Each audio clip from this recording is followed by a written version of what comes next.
can't tell you how happy I am to be at this stage. It was a lot of work, it took a lot of effort in late evenings after working in the freezing cold lying on the floor on the side of the road, but it's done now and I'm very pleased with the result.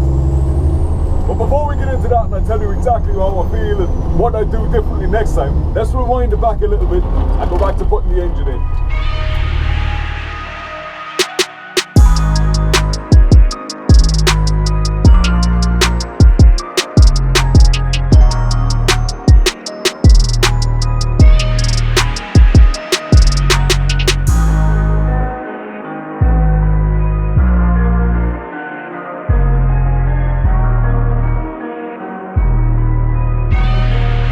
So now that the engine's in and I'm pretty much happy with where the radiator and the intercooler is, a few hoses left to do, like this is the one going now into the inlet manifold. I'm going to cut that and put some bends on it later. This is the one going back from the turbo to the intercooler, and again all I need to do is cut it and shorten it a little bit and that should match up nicely. So these are the original E39 hoses, and at the bottom as well, they're all working out pretty well except the bottom radiator hose there, which might need a bit of an adjustment, but a bit of a kink in it there. So next step now is get these engine mounts, get in underneath, start cutting out some cardboard and make up some brackets for them in the workshop. So we've just come back from outside and these are the first templates that I've marked up. Now as you're looking at the front of the Land Rover, these are the mounts that are on the left hand side. Now I have two options with these.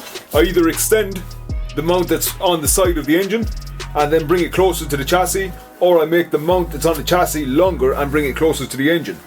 I opted to bring the chassis mounts closer to the engine because I can reuse the original BMW mounts, like I said in the last video, that way. If I want to use those BMW mounts, you know, with the vacuum controlled mounts, it makes these mounts very complicated. So there's already an aluminium bracket, as you can see here, which is on the side of the block, and that accepts the vacuum controlled mount already. So rather than me trying to replicate that mount only longer, it's easier for me to do it this way instead. Now, it's not ideal how long this mount is, you know, how far away from the chassis it is. But on the other hand, if I were to extend the mount on the side of the engine, it would be a lot of extra force on the side of the block as well. So it's kind of a catch-22. So I'm going to make this one anyways. It's going to be plenty strong. It's just me being very... what's the word? Not the word. I was thinking of a word, but I'm not going to say it. It's just me being very particular. So we'll start with this side first. It's just going to be something like this. We have this mount that comes down at a bit of an angle, and we have this brace underneath it here. Now the brace is going to be something like that. I don't want it to be just underneath or just beside it. It's actually going to go slightly above it, something like this. So I catch more surface area here on the side of the chassis.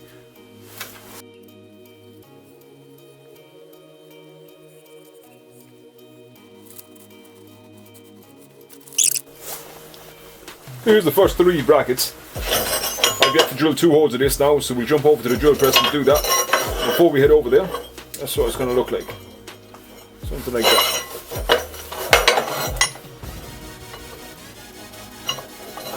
Yeah, you get the idea. I'll need to shorten these later, but I'll mark them when they're on the Land Rover and sort them out later.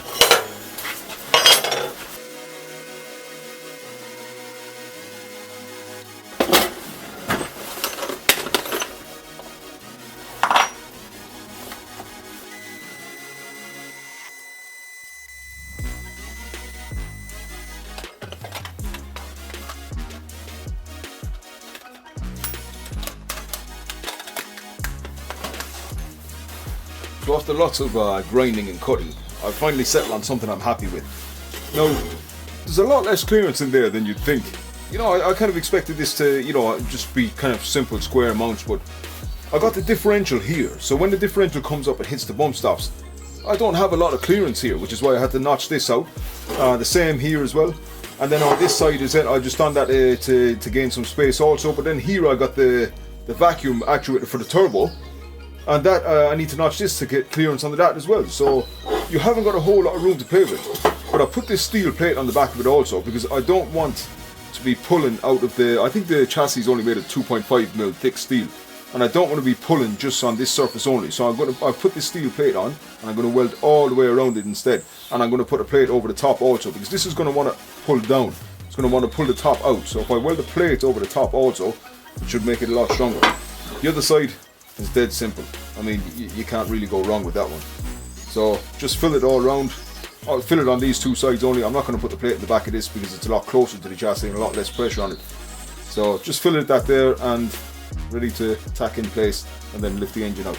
I'm going to see actually, you know what, I'm going to see if I can weld the engines in place, because it'll save me 3 hours straight away if I can do that.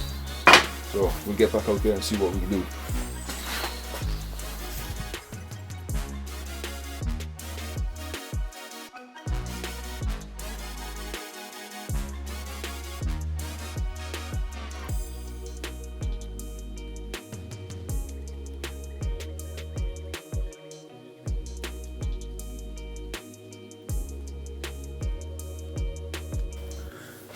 So one of the things I'm working on at the moment, guys, is the fuel system. Now, I wanted to try and keep as much of the original fuel system from the E39 as possible. And this is the fuel filter and complete fuel housing, the little fuel cooler as well. This is all from the 530D. The only thing that's missing that I didn't keep from the original fuel system was this inlet pipe here. So if I was smart enough now, I would have kept this little fitting and I would have put my own hose on it, but I didn't. So I had to machine this out of Delrin, which diesel won't do any harm to. It's quite strong and it will accept an 8mm internal diameter fuel line. Now the other end goes straight out to the CP1 high pressure pump, the high pressure diesel pump basically, which is the mechanical pump on the side of the engine. I have the fitting for that in the original PVC fuel line, so that's not an issue. Now my original plan with this was to mount this to the front passenger wheel arch. Still is the same plan, but I rounded off this bracket with the sanding disc, with a flap disc on the mini grinder. Now this was originally square, I think, so I've just put a little bit of a curve on it to fit the shape of the wheel arch. And originally I was going to use this steel plate here, and I was going to weld it to the side like that, and I was going to drill some holes in this and bolt it. But I kind of changed my mind after looking at it. When I dropped it into the engine bay, I decided I want to do something different.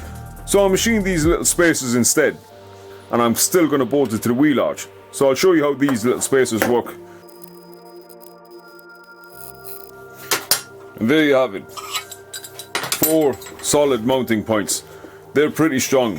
When I bolt this to the side of the wheel arch, that's going to be solid. I think the side of the wheel arch will flex more than these will. So, I mean, that's going to go. If anything's going to go, it's the wheel arch that's going to go before this anyways.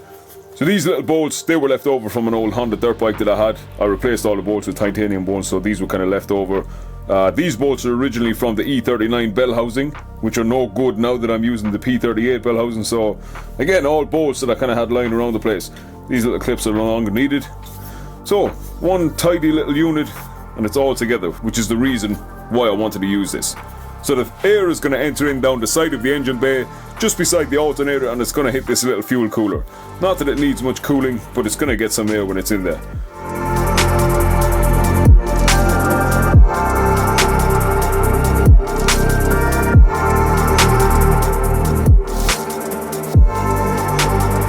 So next thing I want to do is the connection pipe between the turbo and the intercooler. Now I have the original E39 pipe, which is, some bends and that, and it was formed specifically for the E39, which is not going to do me for the Defender. So I've chopped it up into little pieces, swiveled them around, and I'm going to get a bend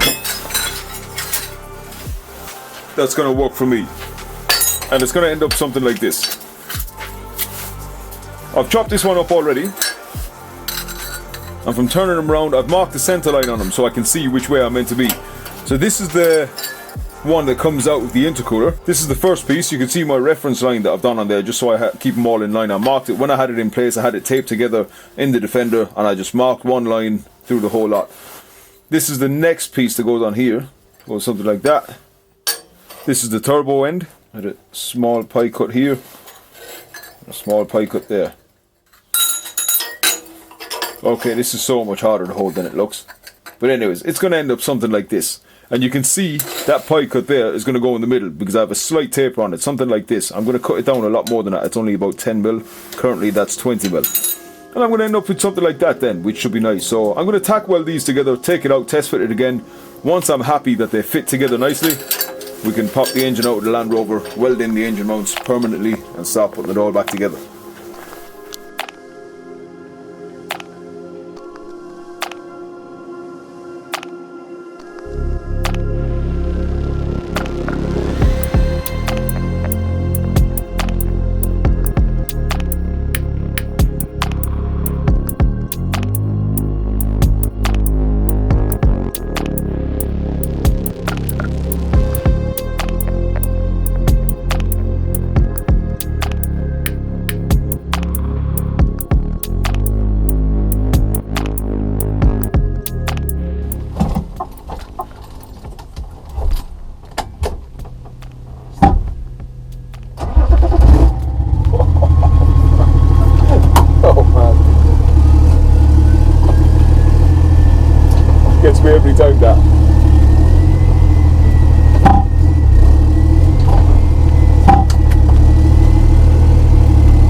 about this conversion is being able to keep up with the traffic. Not being at the red light and kind of, you know, everybody pulling up beside you in the wrong lane just because they know you're going to be a slow takeoff and they're just going to get in front of you. It's being able to keep up with the traffic and move at a safe pace, let's say. But also the power in this. I mean, there's a lot of power in it, and at first I was kind of worried about running this kind of power through the transmission, but it doesn't seem to be a problem. I kind of get the impression that you could run a lot more through this R380 and still have no issues with it. So this is currently at 240 brake. Now when I bought the car, my friend had it remapped and dynoed, and he reckons it was putting out through 240 brake. So that should be roughly in about where we are at the moment with this. And I know you can buy the stage 1 remaps. Supposedly people claim to get 245 brake out of them, 220 brake, 240 brake. So this one supposedly was rated and tested at 240. So at the moment I've just got a bit of a straight pipe on this. And I mean it's even less than a straight pipe. It's pretty much just a 90-degree bend straight out the turbo manifold. So, it's a bit loud, but even on the inside I can hear it, like it's just screaming. The exhaust comes out right underneath my seat, and at 70 miles an hour it's just howling, man. Oh man, but I love driving this at slower speeds, like, you know, below 50 miles an hour. It just seems so smooth and quiet. Like when it gets above 50 it starts to get loud, but that is because of the straight pipe on it.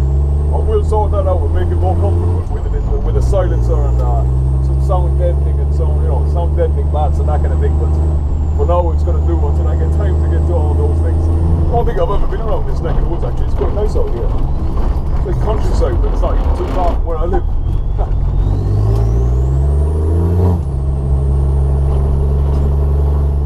So when I'm changing gears on this, I have got the dual mass flywheel, and I was, you know, a lot of people have run that setup already. I don't know how they've managed, how they've fared out in the long term. So when I'm shifting gears, I do ease off the clutch ever so slightly. Like, I mean, I'm talking, you know, maybe half a second of that. I do ease into the gear changes, trying not to lift my foot up off the clutch and yank all that pressure onto the R380. So I do ease into every gear shift when I'm putting the hook down anyways. These country roads, these are exactly what Defenders were built for, isn't it? The reason I bought this Defender was so I can stick my dirt bike up in the back of it. I mean, we're almost there, but I didn't want to do it until I changed the engine in, because I didn't want to be doing any long hauls in the 300 TDI. But now that that's done, the next thing is going to be is to make a bike carrier for the back of it. One, to carry my bicycles, and two, to carry my dirt bike. What's just come to mind is, how does this fare out in terms of other conversions, as in like converting to other engines? So a lot of people do the LS swaps, which is, I mean, it's kind of, it's in its own league. That is tier 1 of Defender engine swaps. I mean, if you don't do this to try and compete with LS. Don't do any M57s to try and compete with an LS. Do this for more power, overtaken with ease. Plenty, I mean fast. I mean not just fast for a Defender, but genuinely fast. Like this is the 306 D1. This is fast for a Defender. The M57Ns and the N2s, you know, the twin turbo ones with the 335Ds, they would be genuinely fast. Not just for a Defender, but actually fast on the road.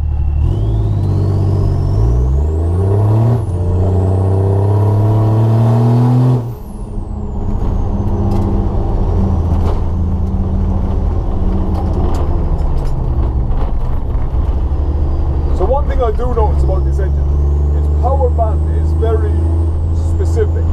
It's in a very kind of a short range, and I mean if you can keep it in that range through your shifts, that's when you can really keep the torque on. That's where the torque range is. But at first I kind of thought the impression you get with this engine at first is that you have to rev it to get the power out of it. And it did feel a little bit like that in the 530. I know maybe that's just how this engine behaves, I'm not sure. There seems to be a little bit less power low down until you get that turbo spooled up. Once you get that turbo spooled up and get it in that power band, man, she does pull.